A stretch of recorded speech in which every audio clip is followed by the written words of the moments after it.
पूंजी बजटन capital budgeting part 2। इसमें हम चर्चा कर रहे हैं आज पूंजी बजटन मूल्यांकन की तकनीकें। पूंजी व्यय प्रस्तावों का मूल्यांकन करने की अनेक विधियां प्रचलित हैं,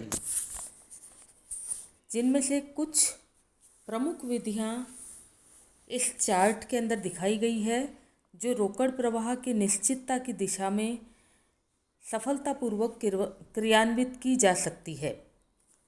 techniques of capital budgeting. Capital budgeting की 3 तकनीकें हैं: pay back period method, time unadjusted rate of return method, discounted cash flow method और time adjusted rate of return method. इसमें आज हम चर्चा कर रहे हैं पे बैक पीरियड मेथड की, जिसमें post pay back period profitability method, bell out pay back period method, पे बैक रेसिप्रोकल मेथड और discounted pay back period method के बारे में आज हम चर्चा करेंगे। अन्य विधियों की चर्चा हम अपने आगे वाले लेक्चर्स में करेंगे। सबसे पहले हम बात कर रहे हैं पुनर्भुगतान अवधि विधि या पे बैक पीरियड मेथड। पूंजी व्यय प्रस्तावों का मूल्यांकन करने की ये एक क्लासिकल मेथड है। इस विधि के अंतर्गत इस बात का अनुमान लगाया जाता है कि कोई प्रोजेक्ट अपने कैश फ्लोज के द्वारा कितनी अवधि में अपने इनिशियल इन्वेस्टमेंट कॉस्ट को पूरा कर लेगा।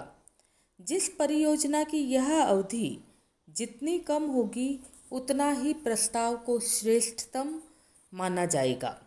यहाँ रोकड़ प्रवाह से आशय उस यील्ड से है या उस प्राप्ति से है जो टैक्स लगाने के बाद पर डेप्रिसिएशन से पहले हो। क्लियरली इस विधि के अंतर्गत रोकड़ प्रवाह की सही गणना अत्यंत आवश्यक है। प्रैक्टिकली रोकड़ प्रवाह के रूप से पुनर्भुगतान अवधि को 2 अवस्थाओं में समझा गया है। पहला, जब रोकड़ प्रवाह एक रूप हो। कुछ विनियोग प्रस्ताव इस प्रकार के हो सकते हैं जिनके प्रति वर्ष समान मात्रा में कैश फ्लोज प्राप्त होते हैं। ऐसी अवस्था में पुनर्भुगतान अवधि की गणना बहुत सरल है, जिसे इस प्रकार हम व्यक्त कर सकते हैं: P = I/C। P मीन्स पे back period, I means initial investment और C means return after tax but before depreciation, या C मीन्स कैश इनफ्लोज। उदाहरण के रूप में हम अगर बात करें तो एक कंपनी 8 वर्ष तक किसी परियोजना से कर के बाद परंतु डेप्रिसिएशन से पूर्व 80,000 रुपये प्रति वर्ष अर्जित करती है, और अगर इस विनियोग की लागत 4 लाख रुपए है तो इस परियोजना की पुनर्भुगतान अवधि इस प्रकार होगी: 4 लाख डिवाइडेड बाय 80,000 यानी 5 साल। 5 साल के अंदर कंपनी अपने 4 लाख रुपए को वसूल कर लेगी। दूसरा, जब रोकड़ प्रवाह असमान हो। जब किसी परियोजना पर उपलब्ध रोकड़ प्रवाह एक समान न हो तो पुनर्भुगतान अवधि की गणना करने के लिए सबसे पहले निरपेक्ष रोकड़ प्रवाह की राशि को क्यूमुलेटिव रोकड़ प्रवाह में परिवर्तित कर दिया जाना चाहिए। उसके बाद ये देख लेना चाहिए कि किस अवधि में रोकड़ प्रवाहों की ये संचयी आवृत्ति प्रारंभिक विनियोग राशि के बराबर है। उदाहरण के रूप में एक प्रोजेक्ट में पहले साल में 10,000 मिल रहे हैं, दूसरे साल में 25,000, तीसरे साल में 35,000, चौथे साल में 10,000 और 5वें साल में 8,000, और रोकड़ जो परियोजना की लागत है वो 60,000 रुपये है। तो पहले साल में 10,000 वसूल होंगे, दूसरे साल में 15,000 यानी 25,000 वसूल हो गए, तीसरे साल के अंदर 35,000 और वसूल होने पर तीसरे साल में 60,000 की वसूली हो जाएगी। चौथे साल में 10,000 और वसूल होंगे तो 70,000 की, और 5वें साल में 8,000 और वसूल होंगे तो 78,000 की। इस प्रकार इस प्रोजेक्ट के अंदर अपनी प्रारंभिक विनियोग की राशि को 3 वर्ष में ही प्राप्ति हो जाएगी, इसलिए इसकी पुनर्भुगतान अवधि 3 वर्ष कहलाएगी। पुनर्भुगतान अवधि के लाभ। इस विधि के द्वारा पूंजी व्ययों के विभिन्न प्रस्तावों के मूल्यांकन से जो लाभ मिल सकते हैं वो इस प्रकार है। यह अत्यंत सरल विधि है तथा पुनर्भुगतान अवधि की गणना सरलता से की जा सकती है। सेकंड, ऋण प्रदान करने वाली संस्थाओं तथा दूसरे इन्वेस्टर्स के लिए पुनर्भुगतान अवधि से आशय उस अवधि से है जिस अवधि में ऋण की पूरी अदायगी हो जाएगी। बैंक आदि ऋणदात्री संस्थाएं परंपरागत रूप से उन्हीं परियोजनाओं में विनियोग करना पसंद करती हैं जिनकी पुनर्भुगतान अवधि सबसे कम हो। अतः यह विधि बैंक आदि वित्तीय संस्थाओं के लिए विशेष उपयोगी है।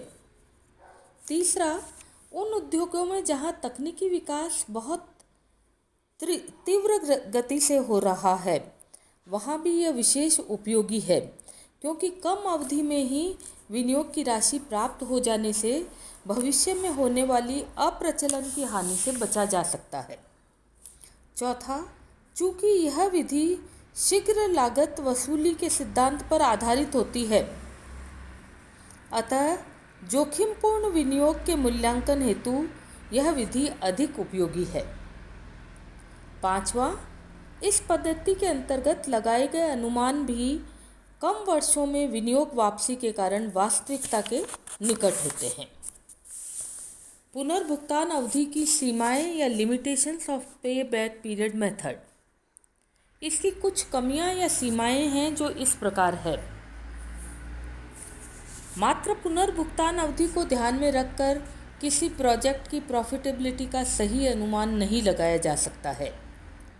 दूसरा, यह विधि किसी परियोजना की तरलता का ही अनुमान लगाती है, अर्थात इस विधि द्वारा मात्र यह कहा जा सकता है कि एक परियोजना कितनी शीघ्र अपना प्रारंभिक विनियोग पूरा कर लेगी।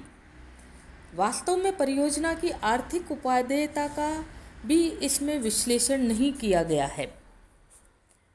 तीसरा, इस विधि के अंतर्गत प्रत्याशित आय को बट्टा करके वर्तमान मूल्य पर नहीं दिखाया जाता, अर्थात यह विधि समय तत्व पर विचार नहीं करती है। चौथा, इस विधि में संपत्ति के अवशेष मूल्य को विश्लेषण में कहीं पर भी काम नहीं लिया जाता, जो कि अनुपयुक्त है। पांचवा, यह विधि पूंजी की लागत को भी ध्यान में नहीं रखती है। यह सर्वविदित है कि कोई भी पूंजी व्यय निर्णय व्यवहारिक एवं विवेकशील नहीं हो सकते जब तक कि पूंजी की लागत को ध्यान में नहीं रखा जाए। और पांचवा, इस विधि के आधार पर निर्णय करते समय प्राय प्रारंभिक वर्षों में उपलब्ध प्रत्यय पर ही अधिक ध्यान दिया जाता है। पुनर्भुगतान अवधि विधि में सुधार।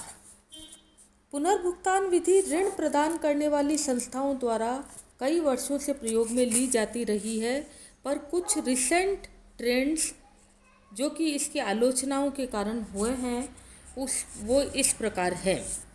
पहला, अदायगी अवधि के बाद की लाभदायकता की गणना, यानी calculation of post pay back profitability.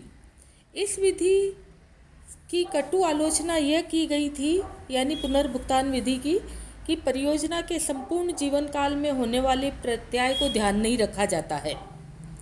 कुछ वित्तीय विश्लेषकों का मत है कि परियोजना की आर्थिक उपादेयता का मूल्यांकन करने हेतु पुनर्भुगतान या अदायगी अवधि के बाद परियोजना से प्राप्त होने वाली आय को आधार मानकर ही परियोजना का मूल्यांकन किया जाना चाहिए।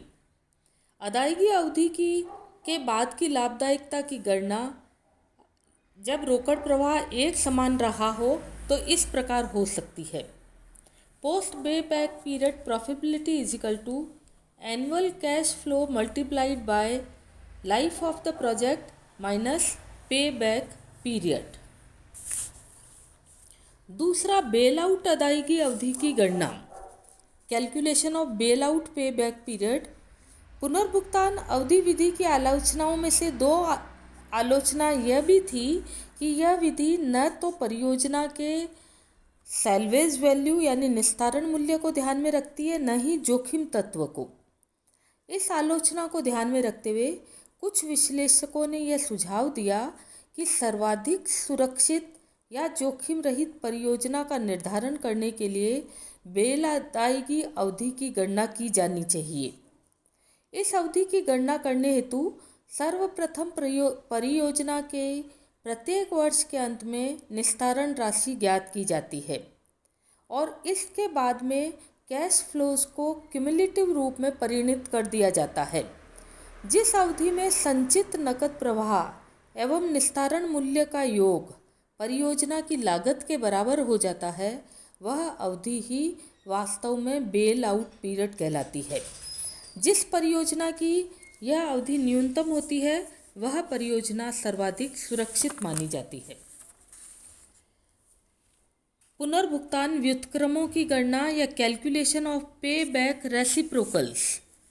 पुनर्भुगतान अवधि विधि की गणना यह आलोचना थी कि इसमें परियोजना पर होने वाले प्रत्याय को ध्यान में रखकर लाभदायकता की गणना नहीं की जाती।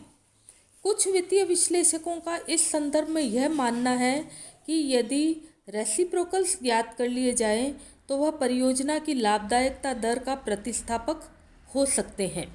रेसिप्रोकल्स की गणना की जाती है annual cash flows divided by initial investment. चौथा तरीका है बट्टा अदायगी अवधि की गणना या calculation of discounted pay back period. इस विधि के अनुसार सबसे पहले कैश फ्लोज को एक निश्चित दर पर बट्टा करके उनका वर्तमान मूल्य ज्ञात किया जाता है। इसके बाद इनको क्यूमुलेटिव रूप में परिणत करके यह देखा जाता है कि कितनी अवधि में इनका क्यूमुलेटिव टोटल विनियोग की लागत के बराबर हो जाता है। यह अवधि ही डिस्काउंटेड पे बैक पीरियड कहलाती है। पुनर्भुगतान अवधि की तुलना में यह विधि इस दृष्टि से बेटर है कि इस विधि में टाइम फैक्टर के प्रभाव का अध्ययन किया जाता है। धन्यवाद।